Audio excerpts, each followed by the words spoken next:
Hello and welcome back to the Masonic Roundtable, a weekly program where Masons from around the world get together to talk about Masonic news and opinions in a friendly and social manner. The following disclaimer applies for tonight's broadcast.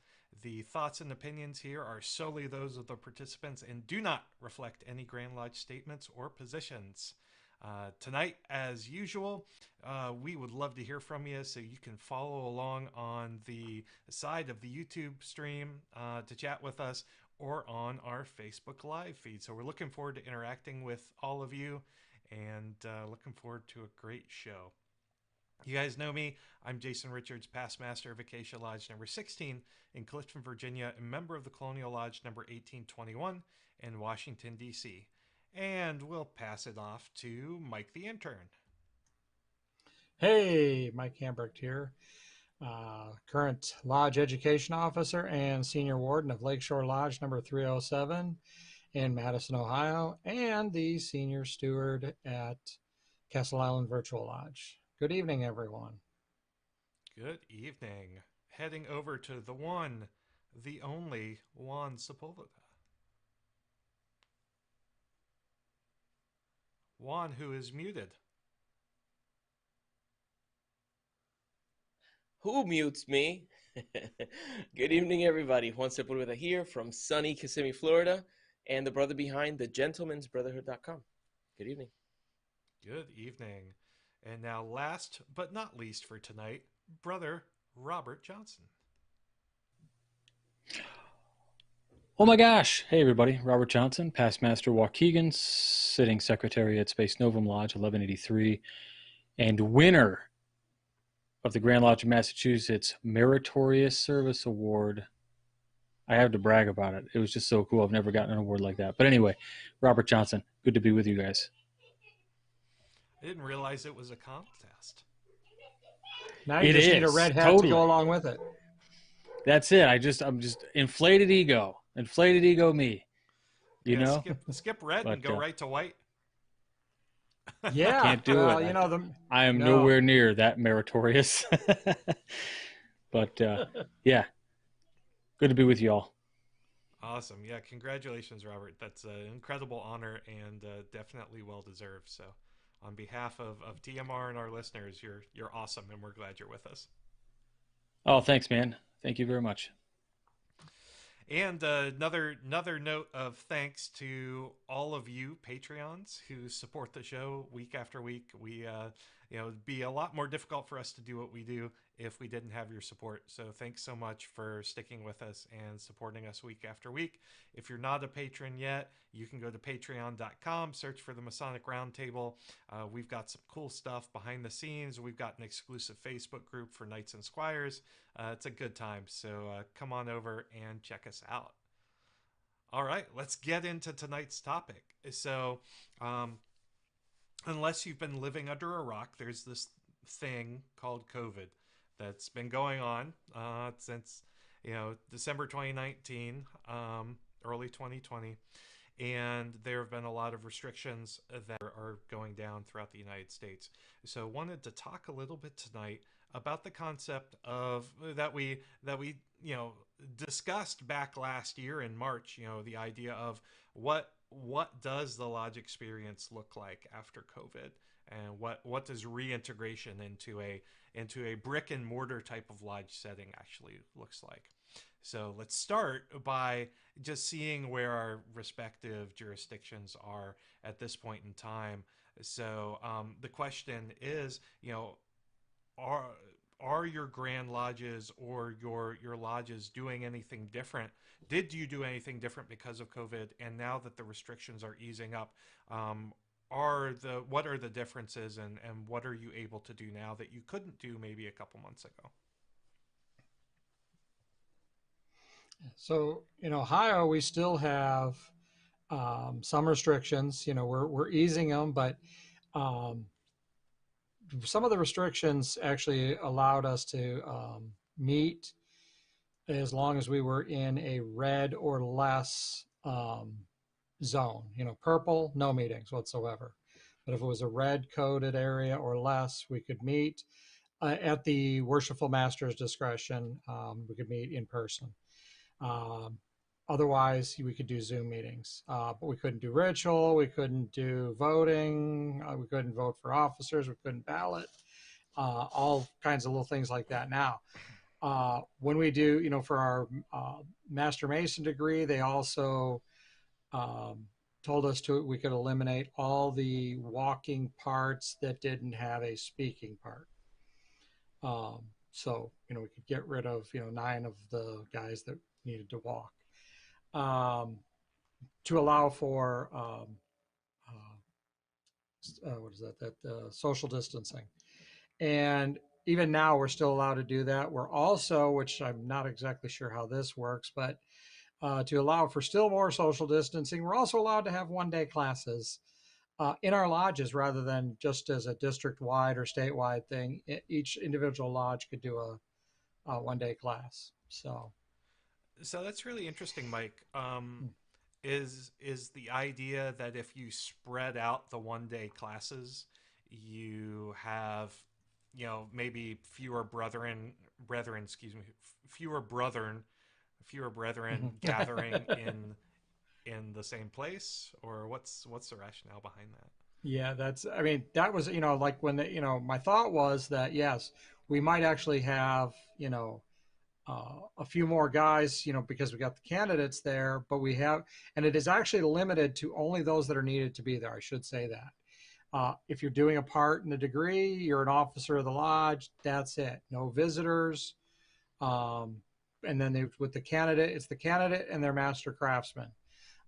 Because, one day class, somebody has to, most of them aren't at the altar. So, somebody has to hold that Bible in front of them for that whole obligations part, and that's usually their master craftsman, who is the guy who would help them with proficiencies, which in Ohio, when we do a one-day class, they go away too. So, because they get to pass from degree to degree without proficiency. Interesting. Yeah. Robert, what's Illinois doing these days? Well, Jason, Mike, and Juan, Illinois has really been kind of up to the individual lodges. We're pretty libertarian in the lodge anyway, at the Grand Lodge level. Not that I supported that entirely. Like, I think at a point, in my personal opinion, right, as our disclaimer goes, it was probably irresponsible to allow lodges kind of the discretion to do what they wanted to do as early as a year ago. However, nothing has much changed aside from they had this during COVID. They really had guidelines, and their guidelines were wear gloves, anything that has multiple people have to touch, like an obligation. Maybe we don't actually touch it. They literally, for part of the obligation, they used saran wrap, believe that or not, over the lights. And so with some of that, like that was kind of what was going on during degree time. And not that they really never, maybe for a small minute, they banned everything, like don't meet. But now we've actually progressed to a point where they were using a open policy of what I would call like mixed meetings. So they would open the lodge with by acclamation, so that there was no actual ritual, and then your secretary was a virtual quote unquote tiler and would let people into a meeting, and set it up however you wanted. So you had these hybrid meetings happening. And we actually didn't need even any dispensation to do it. Like for a while, for a month or so, they were like, oh, wow. And I think what happened was a lot of lodges probably weren't doing a lot of the virtual, not as many as they thought. So then they just said, you don't need it. Just let us know if you're having a virtual meeting so we can keep a record of it, for posterity. Maybe one day they're going to look back and they're going to look in a Grand Lodge book and they're going to see, this many lodges during a pandemic had, monthly hybrid meeting. Now, we had a couple hybrid meetings in particular, but then when COVID cases were on the rise again, we actually went all the way back to a direct, just online only, while the rest of Illinois wasn't mandated to do this, right? Nobody was mandated to go back to online only, but we just did as a lodge because that's what we felt was the correct thing to do. Sorry if my kids are murdering each other out there. It But happens. yeah, I know. So, but just recently, we actually got an edict from our Grand Lodge that says, hey, by edict, for now, we are terminating the hybrid meetings, and lodges must meet back in person starting on June 1. So, which worked out because my lodge already had plans to begin the process of coming back, and we were all thinking about going back on June 1. We'd been sending out surveys to our members saying, are you vaccinated? Do you plan to get vaccinated? Do you not want to get vaccinated? I've received one shot or both shots, kind of thing, right? And we were really looking at, where was our membership in terms of vaccination, and for those who didn't want to get vaccinated, uh, would they be safe or safer, right? To promote kind of that herd immunity. So that's where we are now, Jason. We're really just getting started. So this will be our first meeting going back in person in June 1. And even with that, there's some stipulations on how we're going to do it. Oh, interesting. Yeah, no, it's fascinating to see different jurisdictions doing different things. Juan, what if anything did Florida actually do? Good question. Well, I'm in Florida, so what I thought and felt didn't really matter. We've been having meetings for months and degrees and county fairs and everything. So I don't know what you all were so concerned about, because obviously there was very little concern down in this uh, tropical haven. Paradise. Yeah.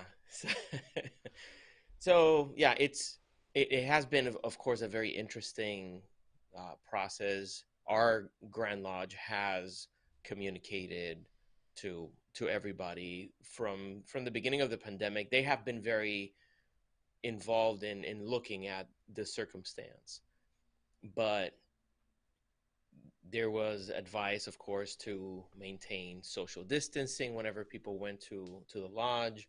There were supposed to be sanitizing stations at different locations in the lodge, but again, this is Florida.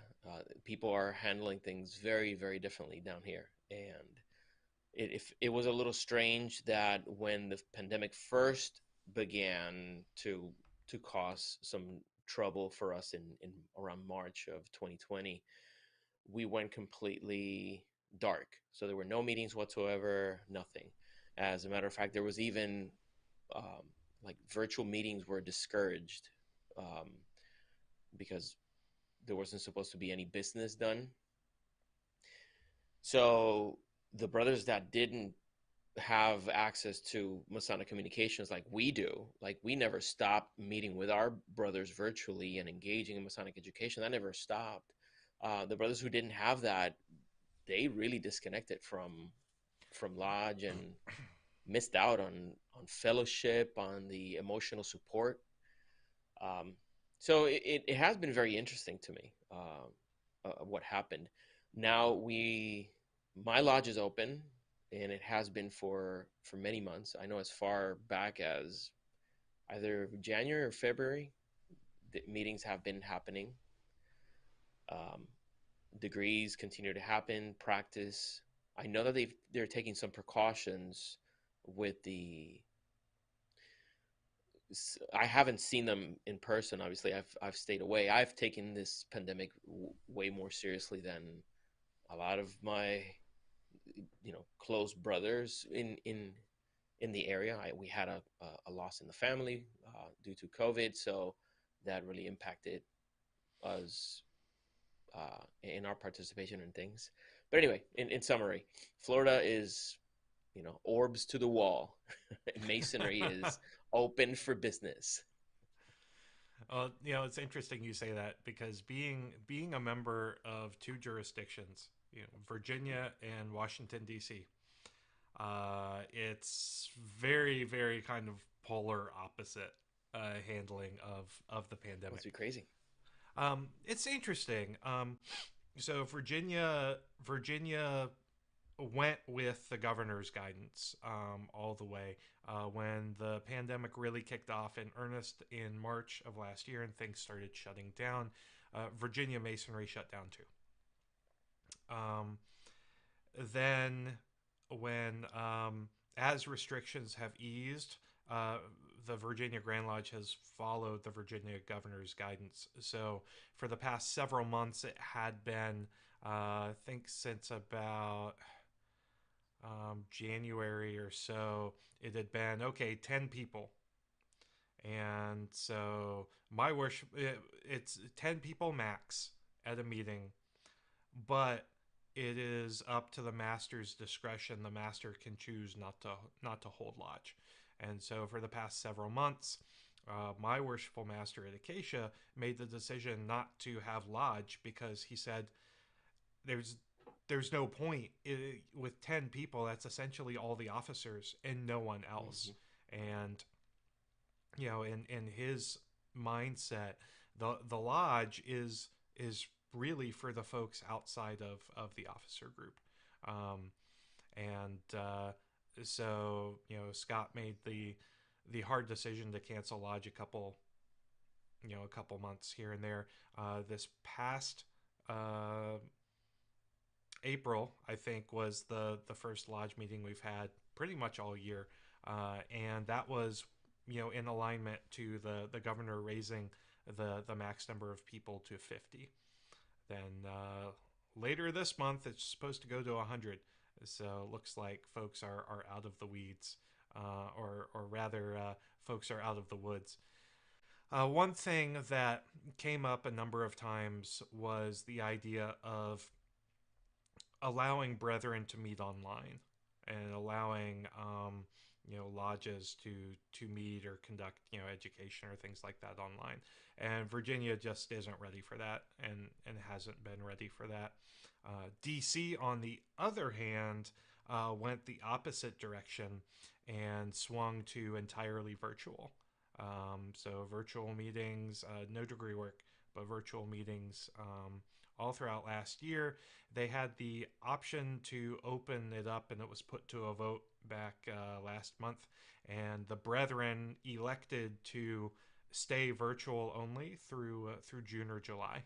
And so there's an abundance of caution in DC, but also a corresponding openness to Masonry through virtual means where it makes sense.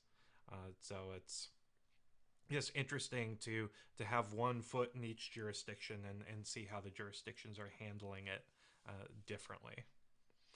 So now that go ahead, RJ. I was just going to say, I find it interesting, right? Like, I think a few of us have some, cross jurisdictional memberships, but what I find interesting about yours in particular, Jason, is that you live where you can hop back and forth between the jurisdictions. So that makes it pretty unique for you. Yeah, I'm very lucky in that regard, especially in kind of the DC metro area where you've got DC, Virginia, and Maryland. And with DC, there's not that tight jurisdictional residency requirement that there is in Virginia and other states. So you have, since a lot of the DC folks are commuters, it's I have the ability to hop around to a different jurisdiction and kind of reap the benefits of both, which is pretty unique and pretty awesome.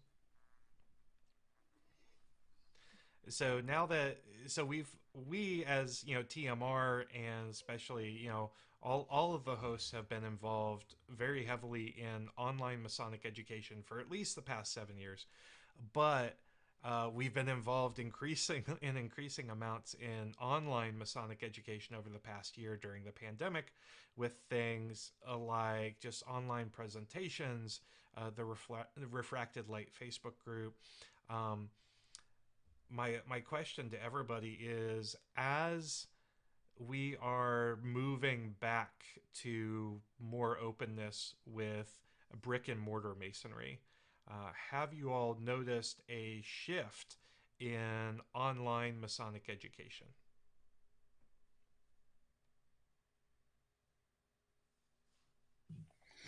That's something I kind of wonder about. I mean, I'm not super active like in Refracted Light or some of these other places where we can get some great online Masonic education. I think certainly I saw this incredible boom in the online education when it first started because it was really filling a void. I think a lot of people, there's probably some sort of customer target profile that would say people who tend to enjoy Masonic education are also more technologically savvy, might be on social media more, or whatever the case is. But I think I have gotten the inkling that there are a few less online presentations happening. But that also might just be because, like, it's not like we have a million people looking to present. Many of us are creating new content now just to, like, we blew the bank when it first happened, right? Like, we were doing a presentation every week, maybe sometimes 2 times a week if you're Joe Martinez. And you're running out of material. So Or you just I are wonder. me and I just recycle the same presentation 100 times? Well, okay, but to your credit, you you It changes each time, frequently. though. That's right. You Yeah. frequently update it, and so you get a little something new every time. But that's a great Sometimes question, Noah Jason. I doesn't wonder. get the boat done in time. Right. Yeah. Juan, you're So I don't know. still not. I have, There we go. you were doing it in different places too, which my approach was similar to yours. I had 2 to 3 presentations that I I gave in Canada, in Texas, and I even gave a presentation in Portugal in Spanish to Portuguese speaking brothers. But it was just 2 to 3 presentations, and like you mentioned, it continued to evolve every time you add something additional in case you have a, uh, a hummingbird type brother who goes from place to place to catch them. He can still get some value out of it. But just like RJ was saying, for me, I have seen a little reduction in the invitations that are passing in front of me, not just to speak, but to attend presentations. And I think brothers really covered the bases. I think there was plenty of available masonry online, and I'm so happy. Like, you think about how hard we've worked for 7 years promulgating Masonic education. Even if your lodge is not doing something, take advantage of our podcast, our YouTube channels, these virtual presentations, and to see how when the pandemic hit, people stood up and like they stepped up to the plate and actually said, okay, this is our time. We're going to do Masonic education virtually for, you know, for a long time. And it was amazing to see. I didn't feel the need to uh, like switch to high gear and the winding stairs or anything, because there was something happening all the time. So I'm very pleased to see that. Yeah, that was really cool. The idea that there were so many people who were stepping up to create awesome Masonic educational presentations that are still going strong, not just in like Refracted Light, but the Grand Lodge of Georgia, the country, not the state. with their Sapir Ade lecture series that has over 200 lectures at this point in time. It's just absolutely amazing. And this is given really like kind of a great platform for up and comers. How many times have we been asking, maybe there's a brother in our lodge who is having a difficult time standing in front of a room full of people. And now, with the advent of online masonry, maybe he's not doing like a Facebook Live or something, but perhaps he's able to stand in front of his lodge, quote unquote, right, and have a scripted thing. Nobody can see that he's got a script. Maybe they can tell he's reading or something, but the point being that he can sit there and move through his slides and have his script and just talk to the camera, and maybe it's a little bit easier. And when he goes back to lodge, maybe he's that much more ready and prepared. He's got that thing, he's got that little checkbox. I did this for my brothers already, I have nothing to be afraid of. Or maybe we've given platforms to those on Facebook Live, or perhaps on Refracted Light, or any of the other great Facebook chat arenas where these things are happening.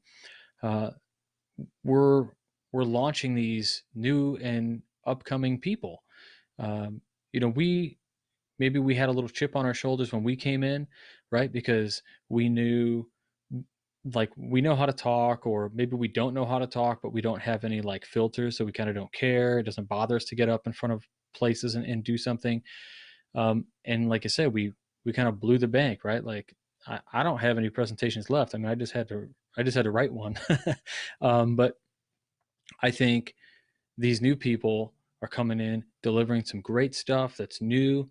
And I'm looking forward to see those same people now in actual lodge to stand up and carry on. I think what a lot of our lodge education officers and district education officers have been kind of, um, you know, hauling the or having the brunt of the work with Masonic education. Maybe this, as a transitional period going back into lodge, we'll say, hey, you had some great talks online. Bring those back into the lodge now that we're coming back together. I think that would be just amazing. Yeah, I agree. Kind of moving in that direction, um, as we look toward a more hybrid type, a truly like hybrid type of Masonic experience, where we've had a year plus of just exponential growth of Masonic education online, moving back toward Masonic education in lodges. What do we think the future is going to hold for you know virtual or hybrid masonry over the next year or two, and perhaps what should it hold? Yeah, I wanted to take this one. um, Pardon me. When Now that we are starting to see a shift elsewhere, I my suggestion to brothers is that don't get your foot off the pedal. This is a moment where hopefully this what happened to us last year will not happen to this generation again. And it was a hidden opportunity for there to be a reset into a lot of things, mainly when it came to Masonic education. One thing that filled me with joy was to see all these digital meetings, these virtual meetings, replete with older brothers. And now they were exposed to um, the kind of Masonic education that we have been, a younger generation, has been dealing with virtually for close to a decade now. Now they've gotten a taste of that. And in all the different lodges that I visited for the past year, not a single one mentioned any desire to go back to the old ways of going to a meeting that was insipid, just full of, pardon me, full of just red tape and protocol and administrative stuff, and very little dedicated to Masonic education. I can see now, I can expect that brothers are going to continue being active into Masonic education wherever they can get it. And if the physical lodge is reluctant to provide that experience, not a worry. There's plenty of outlets for brothers to virtually receive that. Now, you can still go to your lodge for the fellowship, for the camaraderie. If you want to be part of this, yeah, of course, the degrees, the civic aspect of Masonry, perfect. But if you are in a leadership position and you value Masonic education, make it a priority. Do everything possible to bring into Masonry that zeal for the education. And one argument that I heard often whenever I make this call to brothers and this encouragement, they would say, but the education is in the degrees. If brothers are exposed to the degrees, that should be sufficient. So in a sense, brothers are supposed to then interpret on their own, have no discussions about the education, have no discussions on the practical application of that education. And I don't think it needs to be limited to that.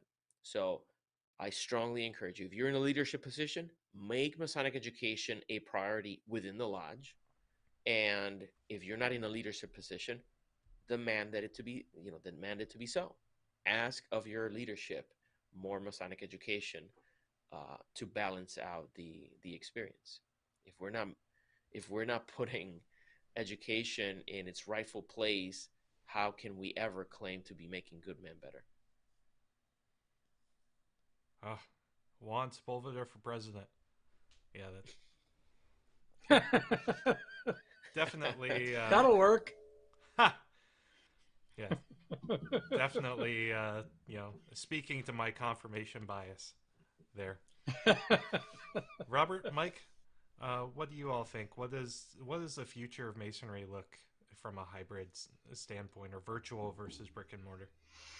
Well, what I hope is that, number one, that we get back into regular lodge. I mean, I'm all for that in every way. But what I also want to see is, as much as possible, virtual Masonic education out there, whether it's, refracted light, or another lodge, or more of what we do, or more podcasts. But I actually want, I want it to actually be more of the, these Zoom meetings, even, national, international, local. I don't care if it's, that or not.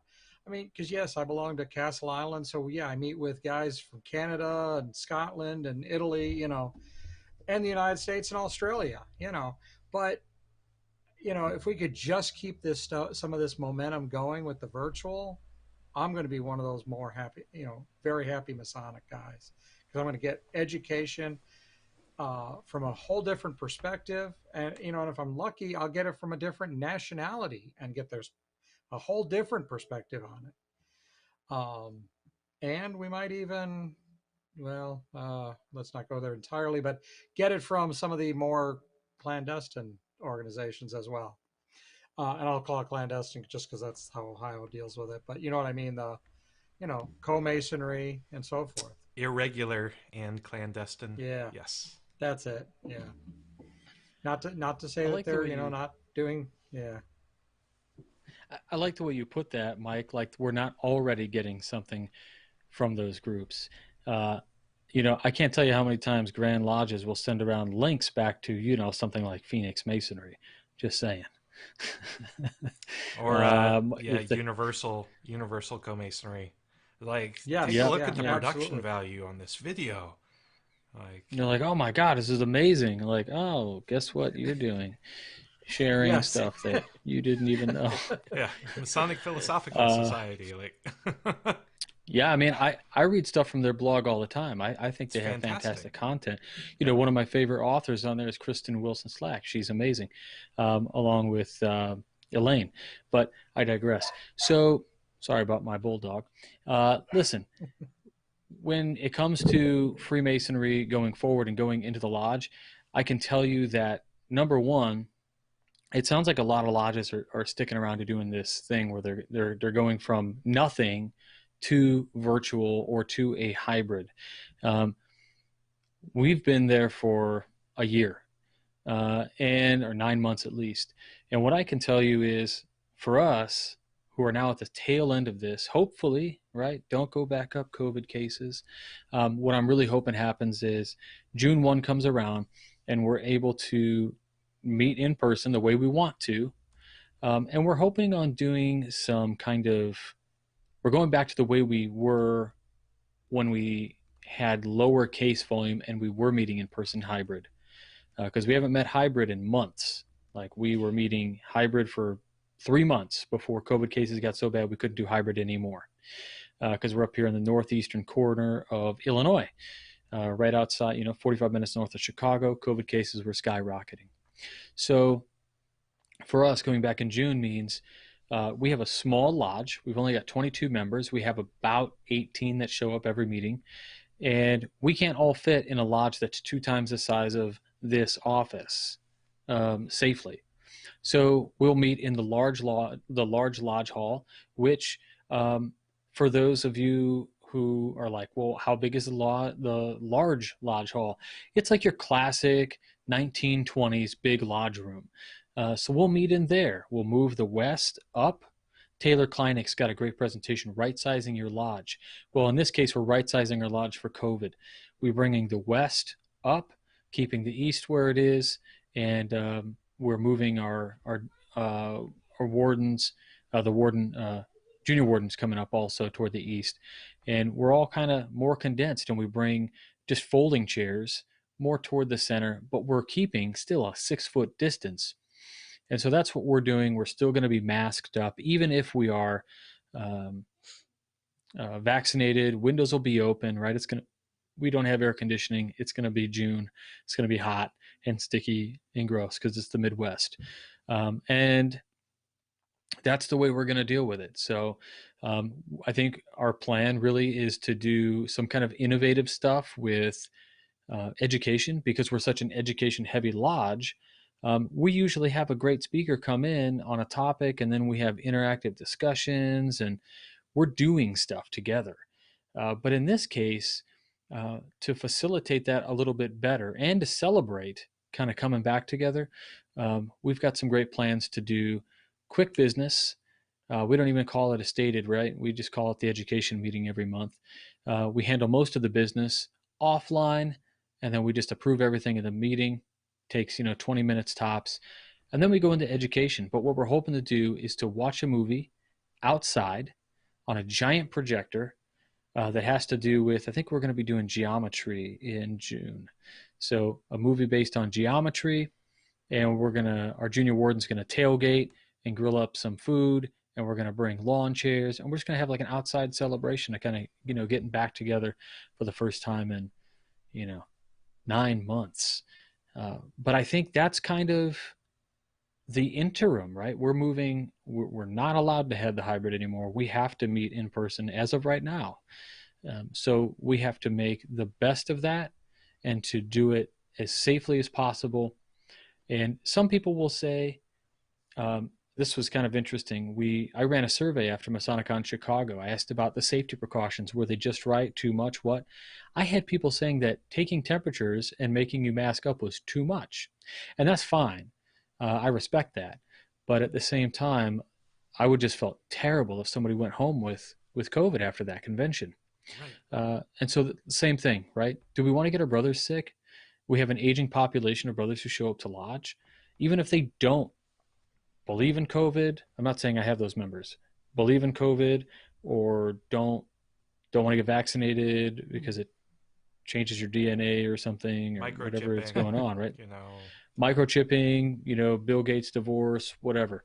So we're all lizard regardless, men anyway, so that's right. Watch. I just want to make sure we're taking care of our brothers and keeping. I don't want. Mm-hmm. I don't want anybody to get sick, from lodge or anywhere, but like in particular.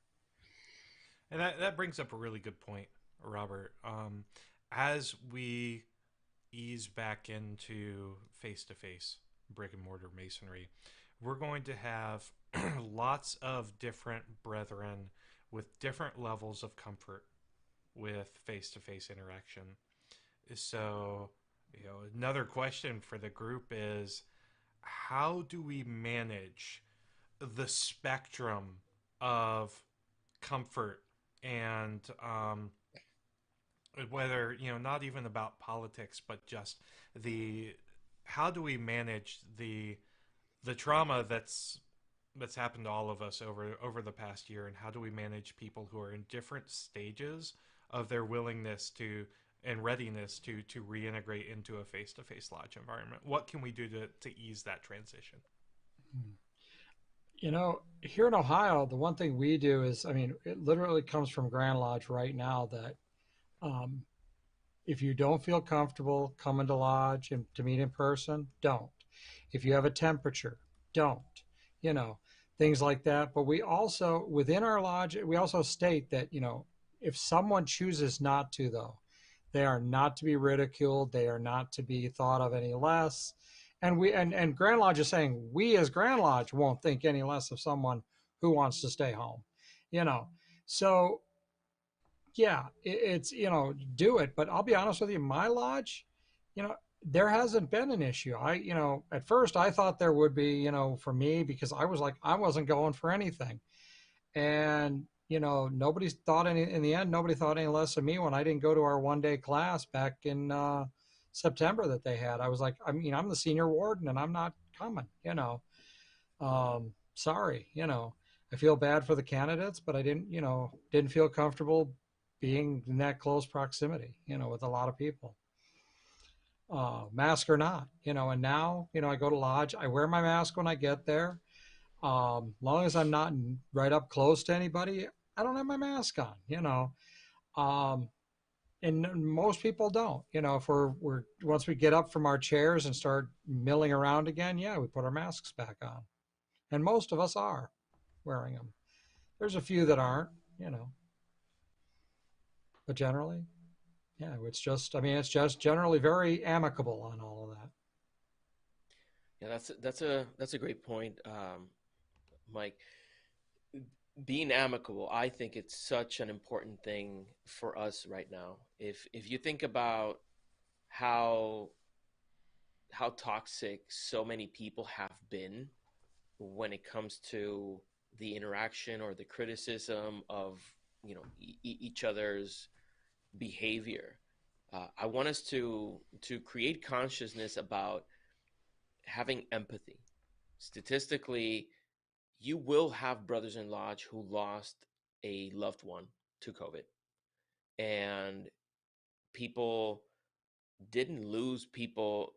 People don't contage others with a virus on purpose. Like, they're not trying to hurt people, and um, the dynamics can be better. Here we're coming off of an incredibly toxic 4 years of political bickering, uh, and you have brothers who are carrying that into the lodge. I'm embarrassed to see it. I'm disappointed to see the behavior at times from people that are uh, chastising others for their decisions. If you don't feel comfortable going to lodge, don't go to lodge. If you don't feel comfortable not having the mask in lodge, even if other people um, are not wearing it, listen, do you, and don't allow anybody to bully you into behaving otherwise. I really hope that brothers take on that. There's a lot of misinformation. I really expected, and I swear to you, when the pandemic began, I really expected more of my brothers. I was expecting people who respected science, who respected uh, common sense, and instead, a lot of brothers were swayed by political agendas and in both sides, and just brought a lot of toxicity and a lot of disharmony. And now that is almost behind us, I really hope that we can move forward and really shine by the example of our actions. Be men of, be honorable, like respect people. Don't be, I don't know. I'm just so disgusted by some of the behavior. All I can say is, brother, treat your brother with dignity and respect. If your brother wants to wear a mask to take a damn shower, let him. If he wants to get the vaccine, that's fine. Don't be making them feel inadequate for taking precautions that can save a life. That's all I gotta say about that. I feel like right now, if we were the old TMR, right now would be a great time for Sheeple to come on and tell us how we're being ridiculous, that we shouldn't be getting vaccinated, or that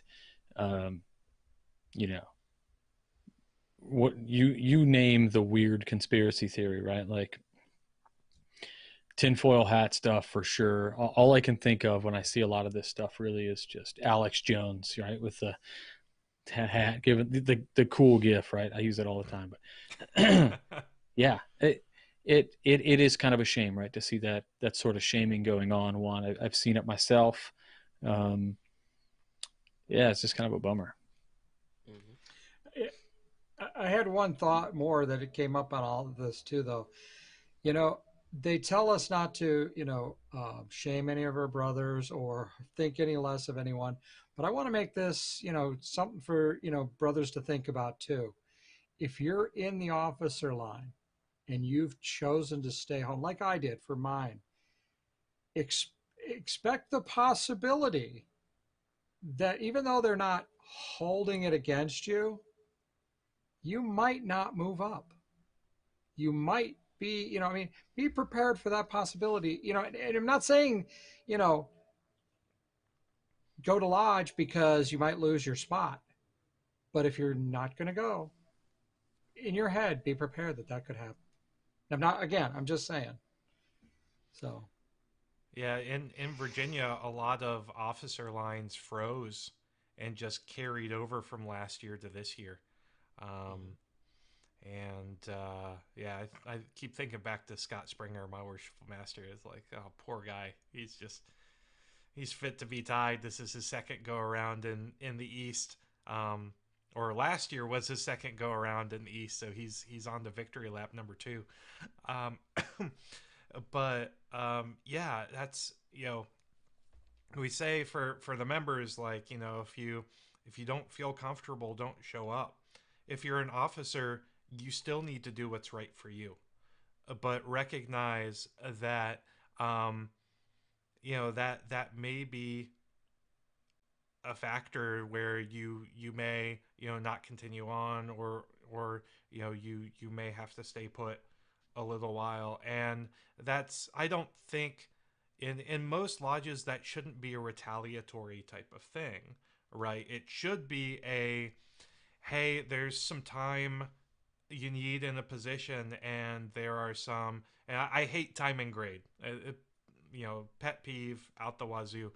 But with Masonry, there's so much to learn at every stage of the officer's line that you just can't absorb all of the ritual and all of the duties and all of the responsibilities and all of the camaraderie and building the cadre of the officers below you in 2 days.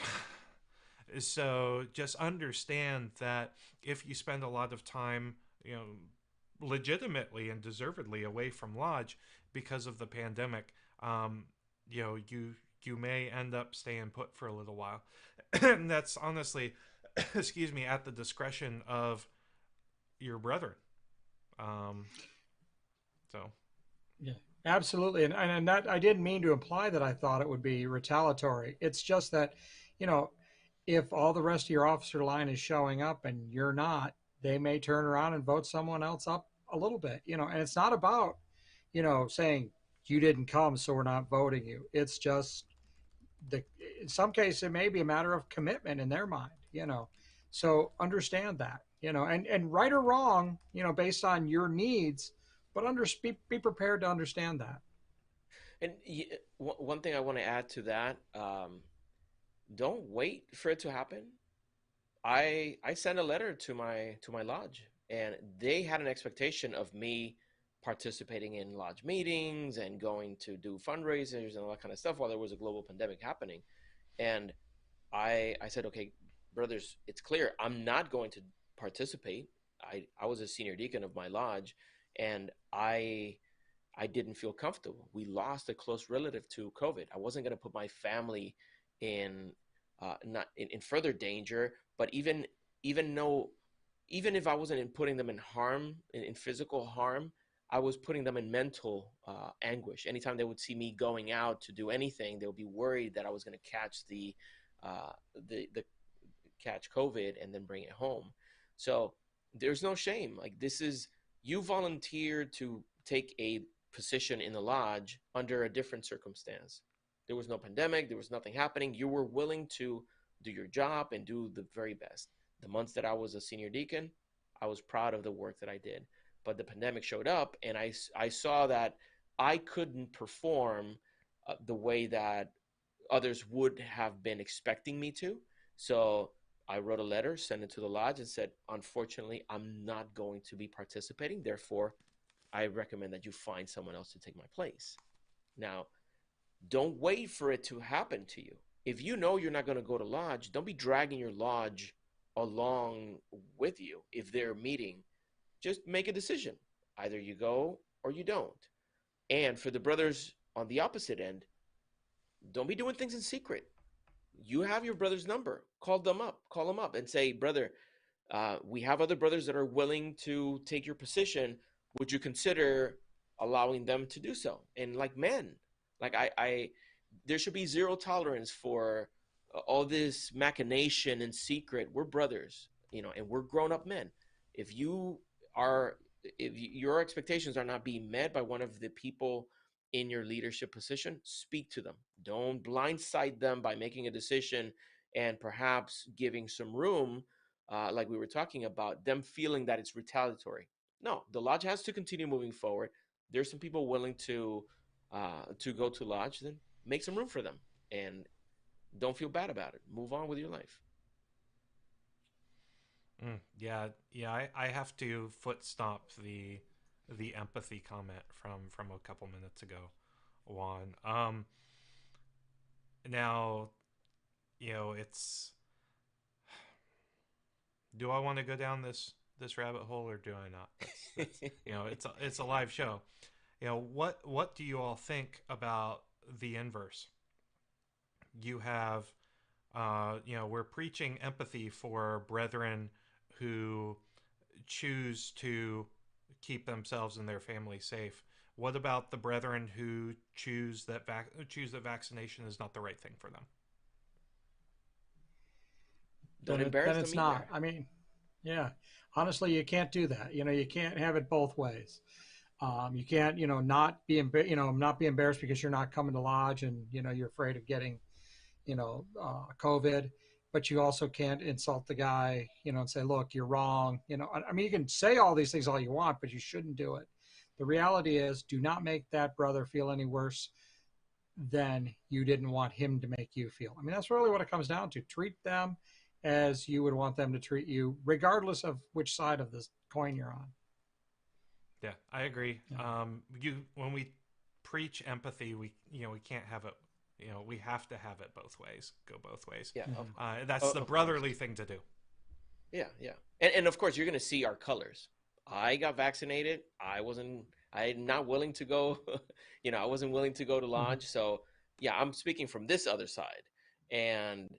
But I strongly encourage, brother, if you feel that your brother is in peril, like let's say COVID had nothing to do with it.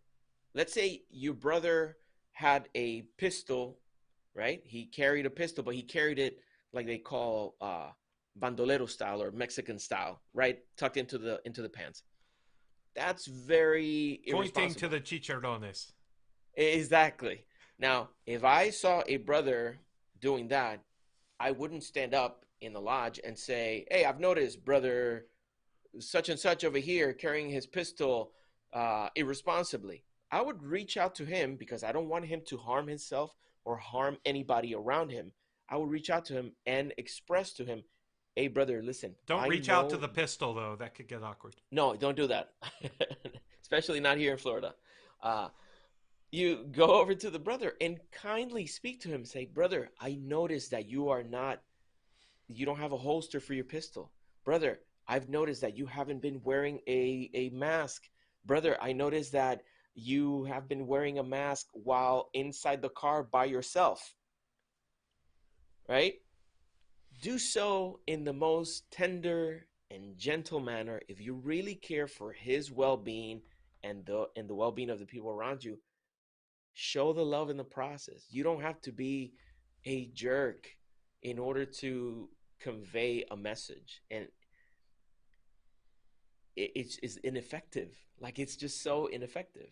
You chose not to get a vaccine. You must have your reasons, because I know you not to be a complete idiot. You have some reasoning behind it. Let's hear it. Let me hear it. Perhaps you have some information to contribute.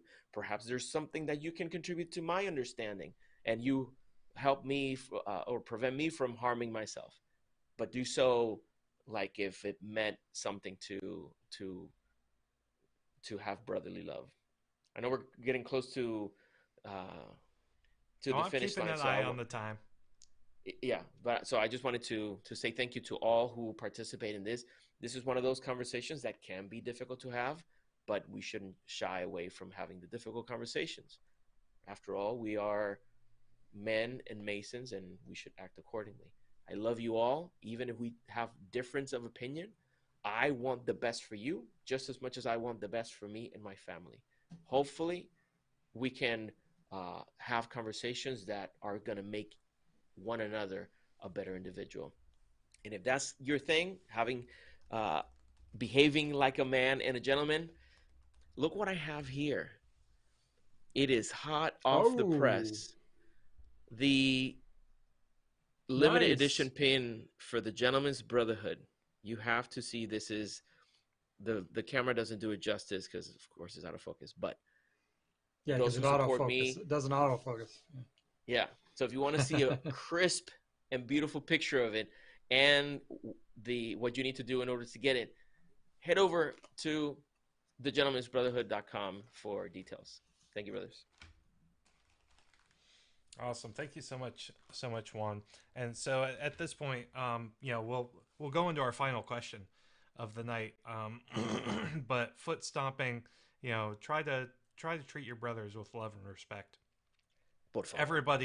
Everybody on all sides of the political spectrum have been traumatized over the past year between political events in the U.S.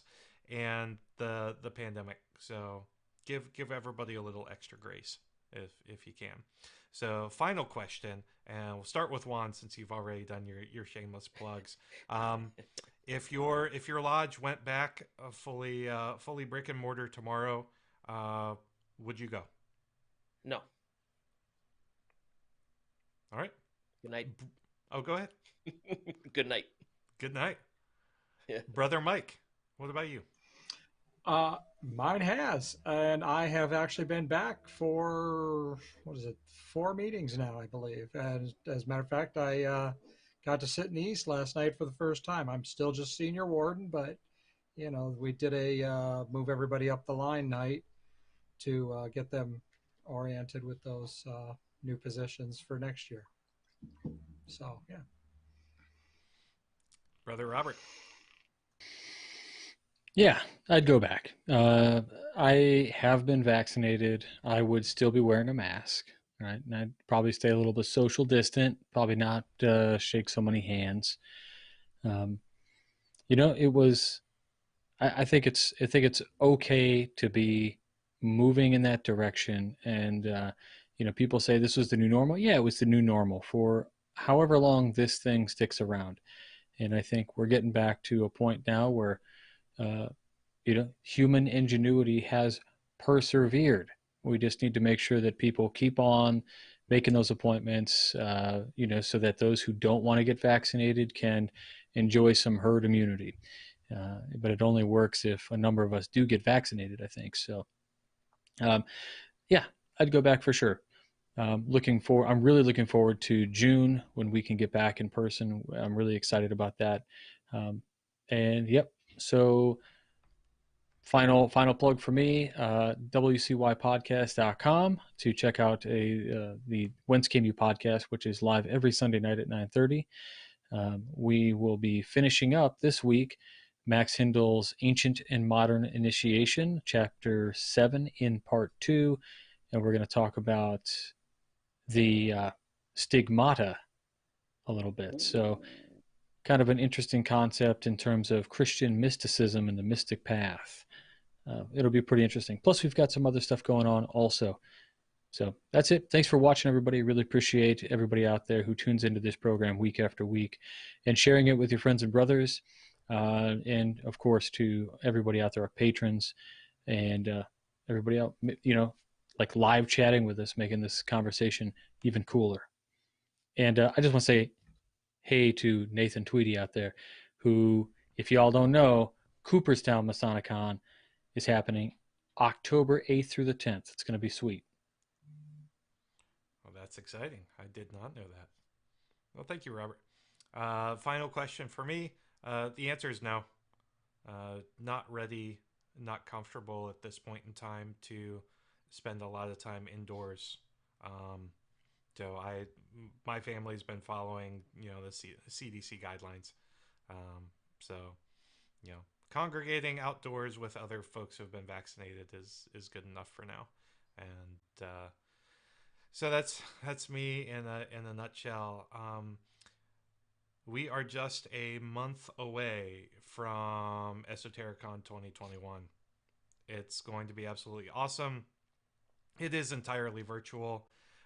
We got news today that the governor of Virginia is looking to lift restrictions 3 days after the conference is supposed to take place.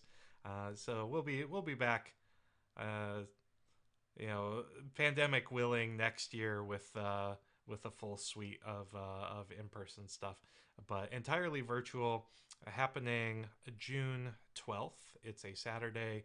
There's going to be a lot of really, really cool stuff, really cool speakers happening.